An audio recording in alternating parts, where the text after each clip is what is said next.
Looking for some inspiration? You've come to the right show. Step into your divine feminine energy with me as I spill the tea on leadership and life. Hi, I'm Tracy M., your host here on Brave Girls, and I've got your back, and no mean girls are allowed.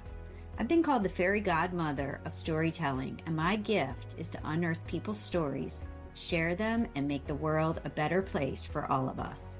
So sit back, relax, and listen in as we send some more positive vibes out into the universe. Enjoy the show. Welcome to the relaunch of Brave Girls with Tracy M. And I'm super excited for our inaugural guest, Amanda Littlejohn, who I have known since about 2013, I think is when I met you. So, and that 12 years ago seems like it was just yesterday, but I feel like we were kindred spirits in that we saw the power of the word and stories and written stories and what impact that can have on folks. So I'm going to let you tell us a little bit about your origin story and kind of how it's influenced you today. For the audience, I just want you to know that most recent in November of 24, Wiley and Sons published one of Amanda's epic pieces of work called The Rest Revolution: How to Reclaim Your Rhythm and Conquer Burnout When Overworking Has Become the Norm. So with that, I will just let you do your introduction, because I find that when my guests introduce themselves, it's so much better than reading the executive bio, which will be in the show notes and will be in the promo material. But welcome to the show, Amanda. Thank you for having me. Thank you for, the honor of being the inaugural guest on the relaunch of your podcast. So much has happened in the year since we connected. I think even at that point, I had transitioned to communications and coaching work. But before that, I started my career as a baby professional in journalism, and I had big dreams of taking the path from the Washington City paper to the Post to the New York Times to the New Yorker. Like, I wanted to be a Kate Boo-esque long form narrative journalist, and that journey was cut a little short, or shall I say, that season changed, because I'm actually kind of coming back to that work. But I was laid off from my journalism role, and that's when I really decided to jump into entrepreneurship and see how could I make my mark using the skills I had accumulated up to that point. That looked like contract communications consulting, which evolved into some PR, and then the digital space lit up, which I found to be really interesting and I had a knack for. So I was doing social media, PR, and I eventually landed on personal branding. So I was a personal branding consultant and coach, and that work really changed my life. It gave me the opportunity to work with people individually and make a difference in their lives and feel that impact immediately, to be able to really see how I was helping people and how my talents and skills were helping people change their lives, get new jobs, figure out how to stand out, make more money, save their families, all sorts of things. And so I've been doing some version of that since around 2011, 2012, personal branding and executive coaching work. And during the pandemic, I was working with a group of leaders through one of my personal branding coaching cohort programs. And the narrative that kept emerging during our calls when we were supposed to be talking about personal branding was exhaustion. We were all tired. And these are women who are living all over the country. So it wasn't like, oh, I'm in DC and I'm tired. It was, I'm here, I'm there, I'm here. This phase of life, this pandemic, everything is just exhausting me. And so around the same time, I had started to answer the call to get back into journalism, because I've really missed writing. So I was looking for freelance story topics. And that was the one that I landed upon to pitch, landed it, published it in the Washington Post, kind of started crafting a beat around rest and burnout, which leads us to The Rest Revolution, which was released in November. So that's my journey. I'm still coaching. I'm still working with clients, but I'm also hopefully being an example of how when you front burner your joy, which is a concept that I talk about in the Rest Revolution, it can really inspire your career in unexpected ways, because I truly was doing fine in business. It's just, I felt like something was missing and I wanted to write again and see my words in the world again. And I had no idea that that would take me on this journey to end up writing a book and meeting new people and having fun conversations like this. But I was obedient and I'm having a blast.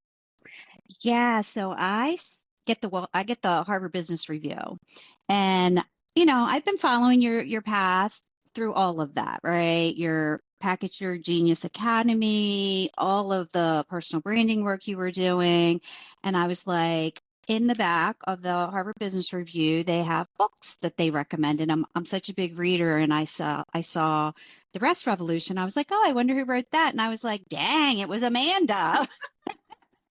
And I was like, of course she did, right? And so then I was like, well, what has she really been up to? And I start clicking through and I was like, contributing to Forbes, contributing to Business Insider, Substack, really speaking out on that concept of rest. And a lot of, I know your clients in your consulting space have been high achieving women, right?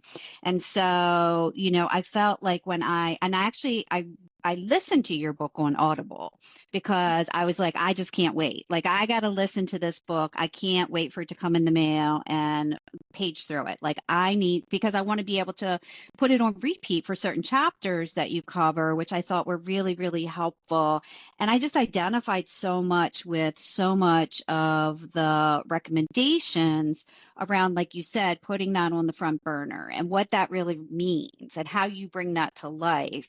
And so I just, I kind of wanted to ask you, why did you feel like you wanted to write this book? Like, I've heard sort of the story, and you're an epic writer. You're one of the best journalists and PR writers, I think, that I've ever come across. So props to you, Amanda, because your work stands out. No, your work stands out. It really stands out. It's thorough. You've got research in there.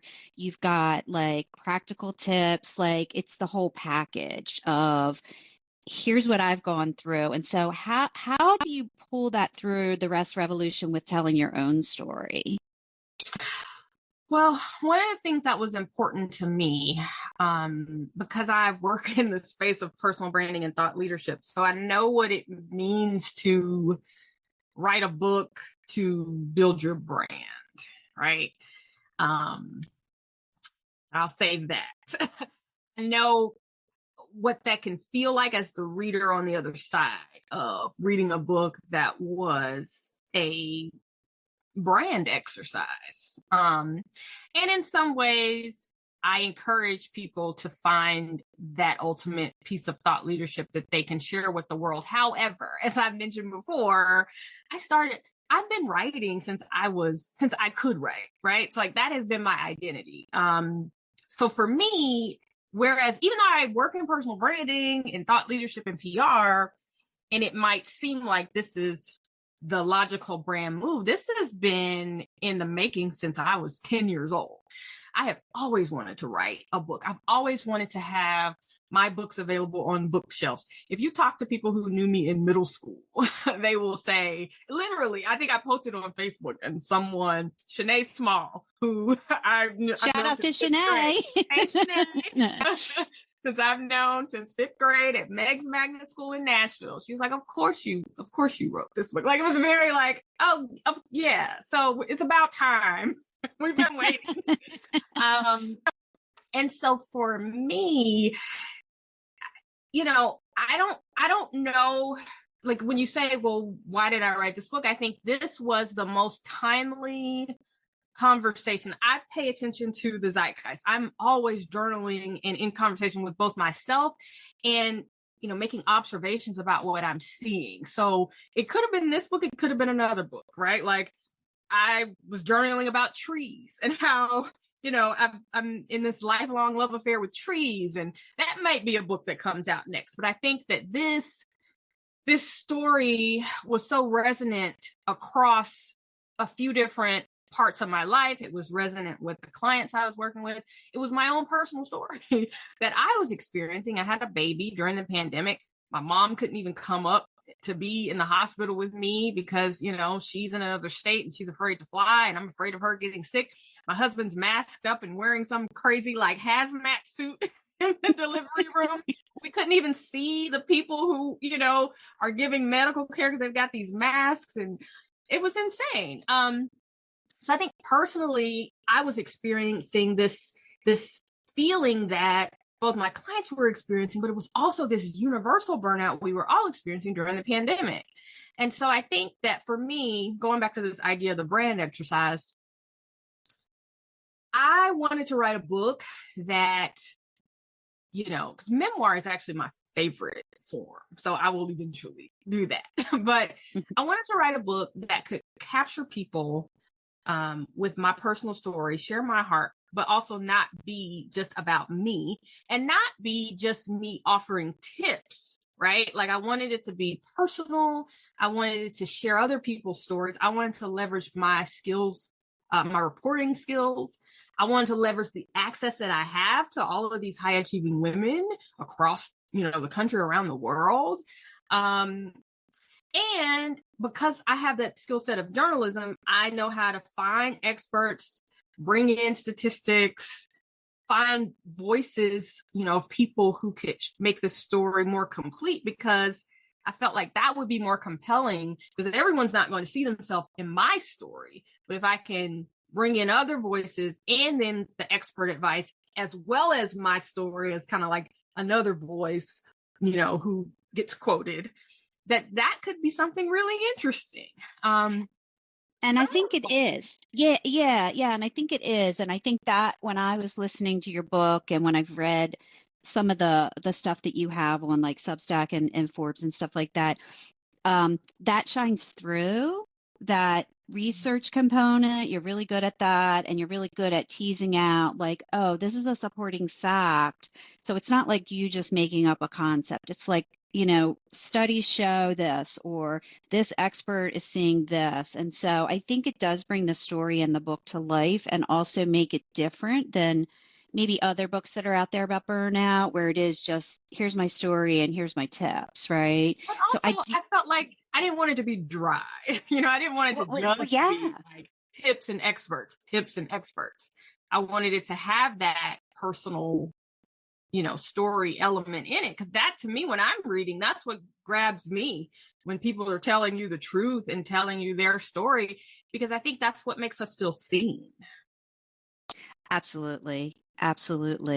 So, this is Black History Month. And one of the things that you wrote in a recent newsletter that I got from you is as you think about your legacy, the impact and purpose. Talk to us a little bit more about that. And you talked a lot about your identification as a writer from like a really young age. So as you're kind of on this journey of, out in the world, thinking about the legacy that you do want to leave and the impact that you want to have on the world, like talk a little bit more about that, Amanda.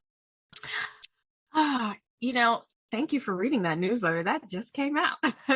I know. I'm on it, girl. I read your stuff. So it's funny.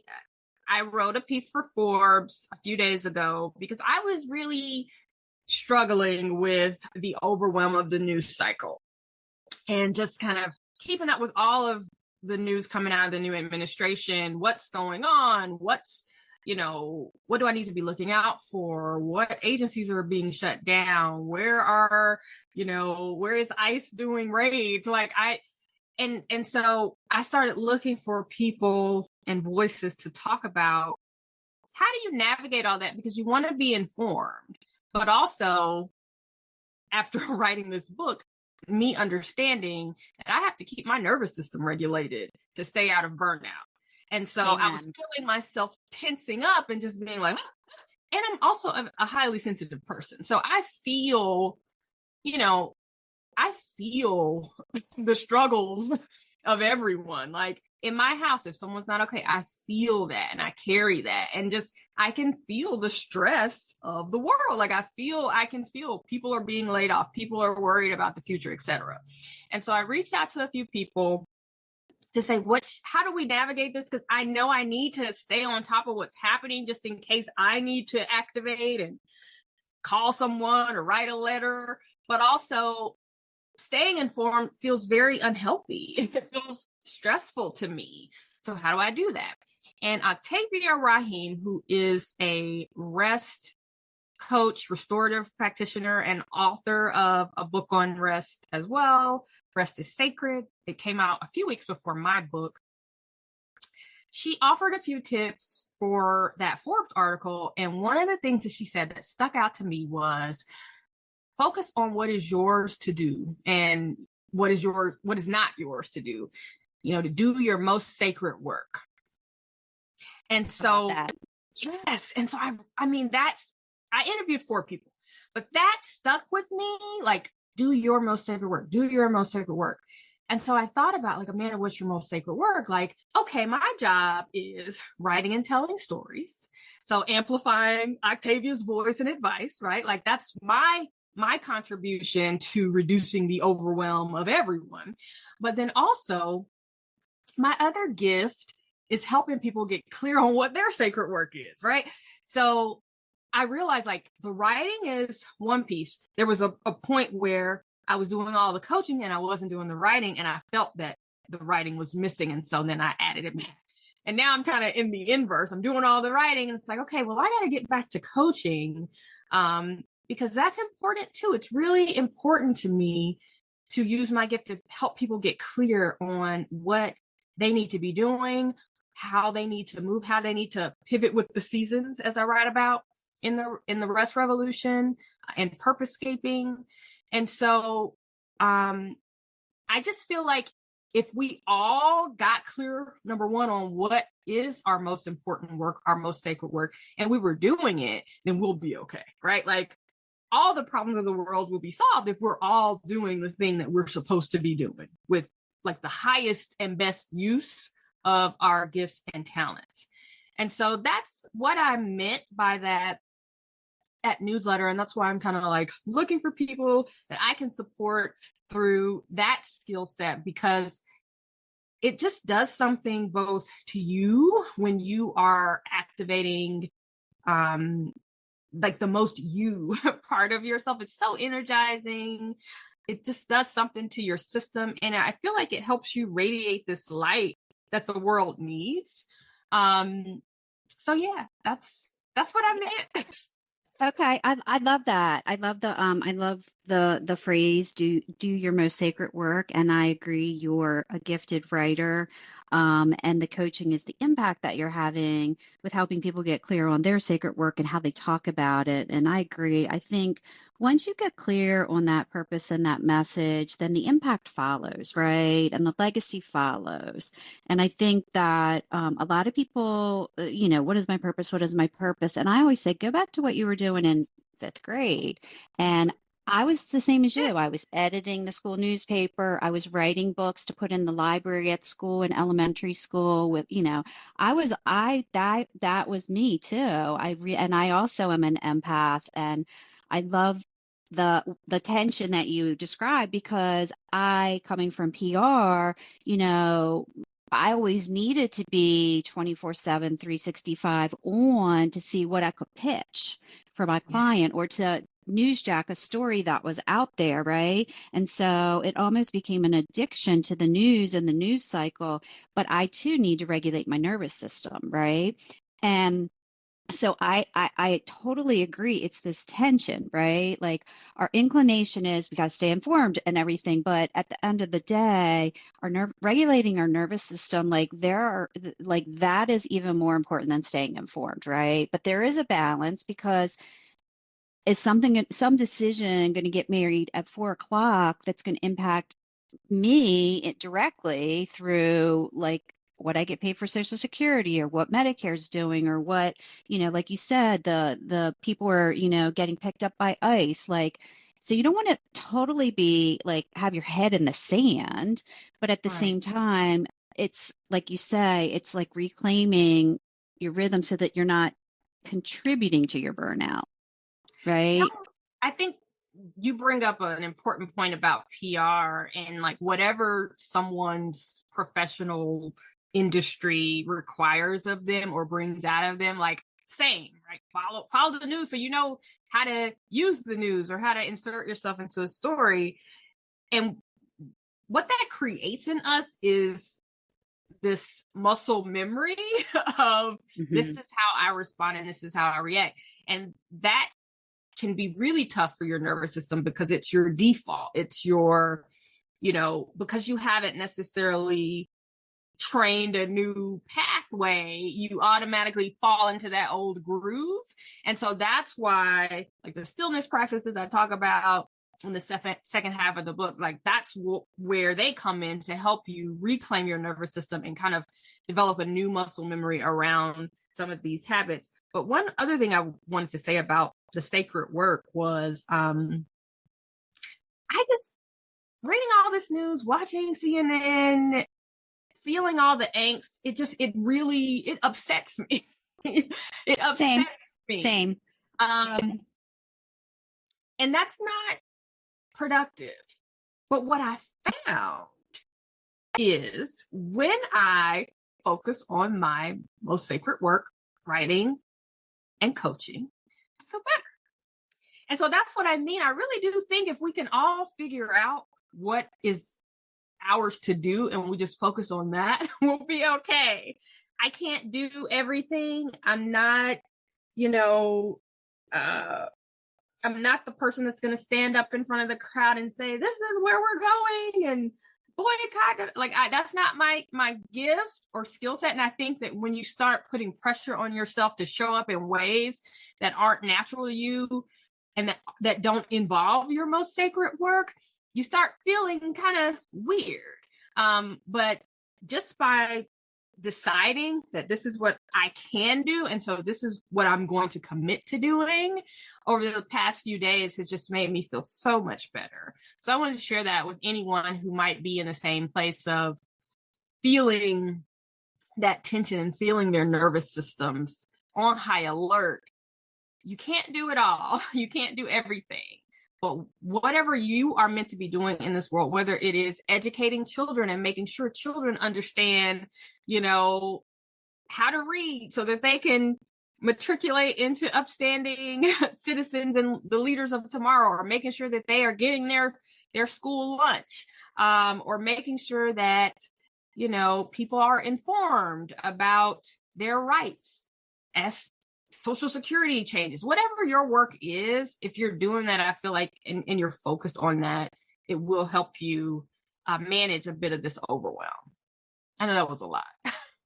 I think it's sound advice, because one of the things that I kind of wanted you to share, and you did it in your answer, was, as a writer, you try to think of what are the 3 to 5 key messages I want to get across, right, with my work, with my piece, like what's like bottom line, what are people gonna, after they kind of close the book or finish the article, what do they walk away with, right? And so that was one of them. Were there other ones that you felt were like key messages that you were trying to really get across to the reader? And I'm assuming most of your audience, not all, but is, high achieving women, right? Who are educated, want to do good in the world, like kind of fit that profile or that avatar of your reader. So were there other things that you were like, I got to get this point across? Oh, yes. So I will say 3 that jump out for me. Number one is, this concept of machine mindset is rooted in social norms, but social norms develop and social norms can change. So yes, we believe our work is our worth and we have to work twice as hard to get half as much. And if we take our foot off the gas, we'll become irrelevant or invisible, or opportunities will dry up. All of that is a mindset that has been developed through our collective behaviors and beliefs, but we have the power to shift those beliefs. I think people don't realize that, like, we're operating under these beliefs that took time to develop. And in the same way, we can plant new beliefs that can take time to develop and change how we all operate. So that's number one. joy. Joy is generative. Joy is an energy source. The same way, overwork leads to burnout. Not giving ourselves access to the things that bring us joy also leads to burnout, or contributes to burnout, or compounds the feelings of exhaustion. And so I write about in the book how I was in this season of just, it was one thing after the other. I got sick. I had this baby. I'm struggling to keep my kids on track because they're now schooling from home. And then there was a period where my cat died and my husband had surgery on his leg. So I was, the chauffeur, the everything. 'Cause he couldn't walk, he couldn't drive. We've got 3 kids.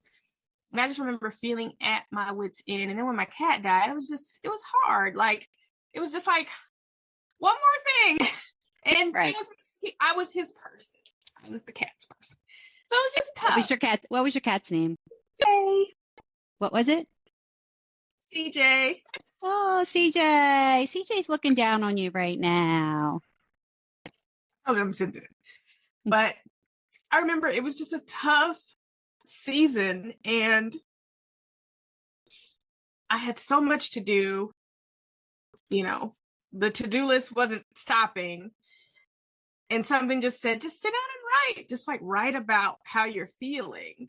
And I wrote about CJ, and I wrote about feeling, just overwhelmed. And as I wrote, I started to, feel that sense of energy. And it was interesting because writing creatively was something that I told myself, because I was so busy, you don't have time to do that. You don't have time to write essays. You don't have time to write about your feelings, You've got to work. You've got client deliverables. You got to get your stuff done. But when I said, you know what? I'm a mess and I'm upset about this cat and I'm feeling very overwhelmed.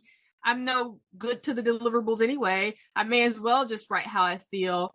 And I remember I went from feeling just so exhausted and depleted to like writing my way through that and just feeling buoyed by being able to express myself. And I write about that experience in the book, that like, wow, that was the answer all along, just to give myself permission to access my own, essentially like my own plug. Like I plugged myself back into Amanda's energy source, which will be different for everyone, right? Like whatever that thing is for you that just naturally energizes you, you have to give yourself permission to access it, because when you're feeling super burnt out, you need that. It's not just about, well, let me stop working, let me take a nap. It's also, what can I do that is uniquely energizing to me?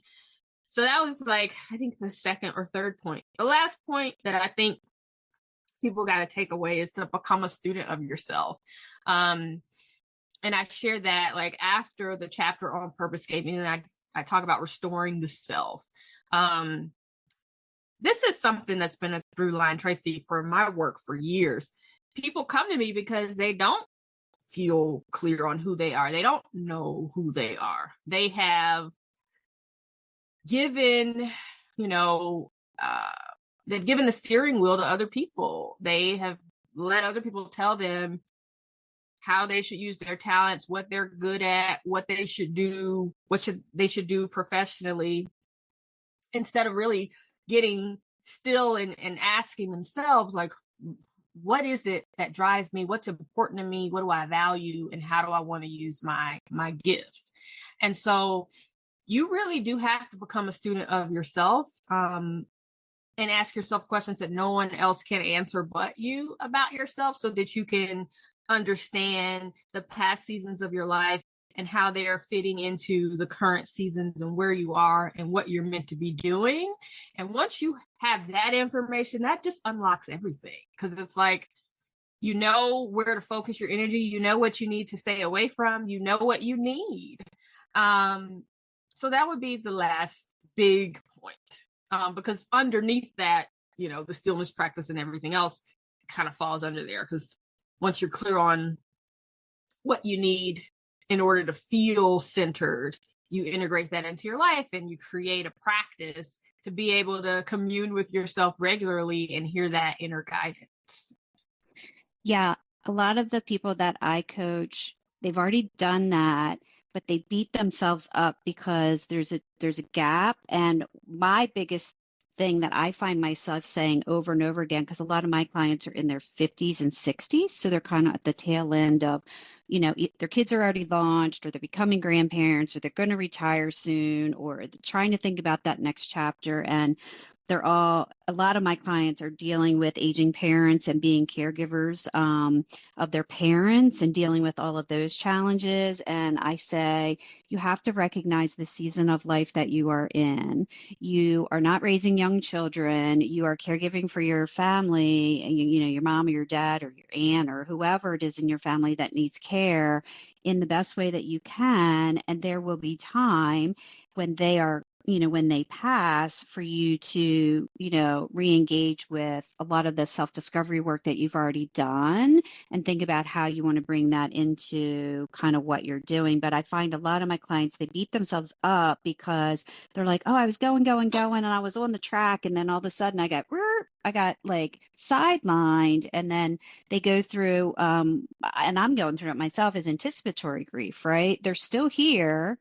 You don't know when their last day is going to be, and you don't know if every time when you leave them, if that's the last time you're going to see them alive. And so that's a whole nother dimension of grief that is very hard. And so I think as empathic women, it hits us hard, right? Like, we know we're going to be fine when they're gone to a certain extent, but it's while they're still here that they have dementia or Alzheimer's. And so, you're losing them, right, as they go through that, or as their body breaks down. And so I totally agree with it. And I totally agree that you do have to really become a student of yourself. And I also encourage like younger people to take time to really do that personal growth and development work, to get to know who you are and what your gifts are, right?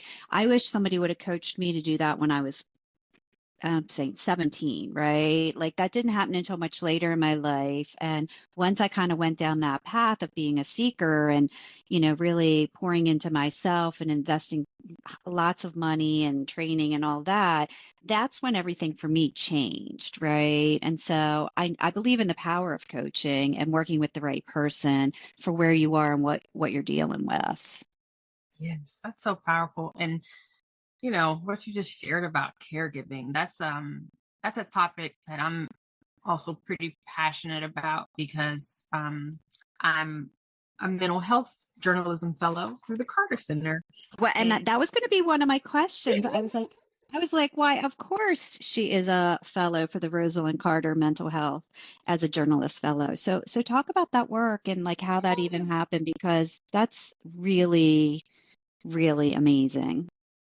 Well, it's funny. My project is literally about what you just mentioned. It is the mental health challenges of high achieving midlife professionals. So what happens when all of these pressures collide: the caregiving of an elder, the grief of losing someone very important to you while you're at the very height of your career and the height of your leadership responsibilities, your parenting responsibilities, your financial My life is more expensive than it's ever been. I have 3 children, 2 in private school. Luckily my daughter's out of daycare now. She's in a preschool program that's free, but it's an expensive period. And so what does that do to your mental health when you are dealing with everything kind of everyone needs you? You are the person that, younger people are looking to you for guidance, older people are looking to you for care. So how does that happen? And in terms of the fellowship, I applied for the fellowship because I had another idea. And I think it started with the Rest Revolution and the reporting I did for that book, and seeing that there is more to the conversation, especially around just how much we're all carrying and how are we doing it? Like, how are we carrying it all, especially women? But midlife in general, it's just getting here. It's like, wow. I wonder, like, I talked to my mom, I'm like, I have no idea how you did this. Because I remember seasons when my mother's father died, and then the next year her mother died, and then the next year she got divorced, and she was just alone, carrying all of that, and then working in an organization that didn't respect her, being one of the first Black women in state government in Tennessee in management, and having one of her coworkers bring their son to work, and she spoke to the child, and he spat in her face. Spat. And she had to go wipe it out of her face and go back to her desk and keep working because she needed her job. And just, anyway, my fellowship is about midlife. And I think that's, I think that's fabulous. And then, in my journey, the one thing that I've never been good at is setting boundaries. Yes. And once I decided, as women, no, we're not. And once it was about probably 8 months ago, I thought, I was so upset about so many things. And I thought, you know what, like I can make a decision to change my boundaries and communicate those change boundaries to everyone that's involved for the sole purpose of restoring my soul. Because I was looked to be that rock of Gibraltar for so many people in so many ways. And I started to think, is this really my responsibility here, or is it somebody else? Why have I been carrying this load by myself? Who else? I'm going to start calling people out on it. You need to step up to the plate, right? And but that's hard for women to do. And I found that when I prioritized myself over everything that was swirling around me, and I put some boundaries in place, I got this huge sense of relief. Huge. I bet. That may be the next book, Tracy, to be honest with you, because so many women that I talk to talk about their discomfort with setting boundaries. They talk about, what does that mean when I say no? Am I selfish? Am I letting people down? And then the self-worth that we derive a lot of times from being needed and from being considered the rock, not realizing that is contributing to our own burnout. The fact that too many people depend on us and aren't stepping up to support us. But also when you push back and say no, society kind of looks at you like, well, why aren't you doing more? Why aren't you supporting your family? And so I feel like it's a scam, and it's a setup for women to be overworked. So yeah, it goes back to your concept of the machine mindset, and it's rooted in the social norms that have developed over time, right? Yes, it's a lot. It's kind of, but it's that's what. Yeah, for sure. I feel like there's an added layer for us about absolutely what it means to be a good mother, or be a good wife, or be a good friend, or be, it's like be all a good daughter. Good. Yes. It's like, you never hear that for men. But it's like, but to be a good mother, you have to sacrifice your weekends to take your kids on their soccer things, and and it's like, correct. Yeah. And if you don't, you're selfish. Right. You're right. That is definitely, I would put that in your backlog of book ideas for sure. Because I think there's, based on the profile of the people that you interface with and your good investigative journalist, I think there's a thread to be pulled there for a lot of people. I think so too. Yeah. Like who is writing these rules that don't benefit us? Right. Well, I read a book once and I was like, yep, it said Western women will save the world. And I was like, yes, we will. Because we are in a way that some maybe like Middle Eastern or other cultures aren't sort of at that leading edge of being able to use our voices. And so it's almost incumbent upon us to uncover these truths, bring some light to them, and, challenge some of the status quo in my mind, but that's just me. So I do want to wrap this up, and I want to find out two things. One is, how can people find you online? But more importantly, what's next for Amanda? Ooh. So which one do you want first? What's next? Why don't you say, yeah, what's next for you? And then you can tell people how to find you, because I know they're going to want to buy your book and meet with you and coach with you and all the things. I hope so. What is next for me? Just doing more of my sacred work. So coaching more people, meeting more people, and connecting with people through this book. I haven't even scratched the surface of reaching, the readership that I know I can reach and that I know the book was designed to reach. So I'm excited. I feel like I'm still in the spring season of this author journey. And so I just look forward to summer where I'll keep pushing along, keep getting it out here, keep having conversations like this. And then, once this is solidly in the world, write another book. I don't know what that will be. Maybe about what we talked about when it comes to women and social programming, maybe something around nature, maybe a memoir eventually. I know a memoir eventually at some point. I think there's a memoir specifically around this set of trees that my father's father gave my mother's father to plant on their land. I love it. I know, right? Oh, yeah. There's something there. There's something there. Yep. Yes. All of them are gone, but the trees are still there. Of course. Yeah. I love that. So me too. Yeah. So no. That's, just writing more, but following this path. I'm living the dream, Tracy. I wrote a book and it's in the world. We're here because I wrote a book.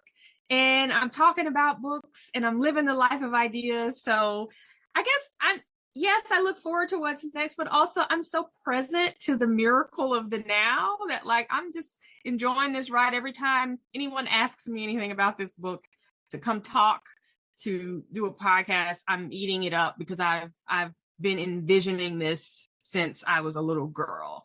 And in terms of where people can find me, my website, AmandaMillerLittlejohn.com. I'm on LinkedIn. That's my favorite social media place. Easy to find there. But yeah, if people are interested in learning more about, rest or a burnout prevention or getting clear on their most sacred work, and they're looking for someone that can powwow with them and hear them out and help them see what it all is adding up to, I'm here. I'm excited to meet you all. And I'm so happy to have been on your podcast, Tracy. Thank you. Yeah, and we'll put all the links to all the things that are you in the show notes and on the post and things like that. So thank you so much for being the inaugural guest on the relaunch. It's been really wonderful reconnecting, being able to promote your concept of your book and sort of the message to now you've got sort of this audio audience through the podcast world, right? So you've got readers who are listening to your book on Audible, getting hard copies, gifting them to friends. And like you said, you can come out and speak to groups and things of that nature. So I'm sure, and knowing you have a keynote in there that you offer up. And so thank you so much. I really appreciate it, Amanda, and I wish you nothing but the best. And I will continue to read your newsletters and all the pieces that you put out in Forbes and Business Insider and Substack. And I'm a fangirl for sure. So congratulations on this accomplishment. And like you said, it's everything you've done has led to this moment. And it's just going to create a bigger platform for you and for what the impact is that you can make in the world. So I'm so pleased to call you a friend. Thank you, Tracy. Yay.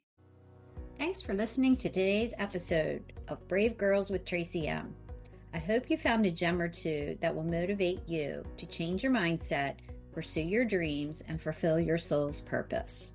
I believe that we can go farther and faster when we connect in the spirit of positivity and understand how we individually can serve humanity. The world needs more love, so keep shining, ladies. I can be found on my corner of the interwebs at tracym.com. And I'd love to connect on social. Just Google me and my SEO will tell you more about what I'm up to as I step into my purpose as a storyteller. I love you, brave girls. Now, it's time for you to step up your game and become the best possible version of you. I believe in you, and you've got this.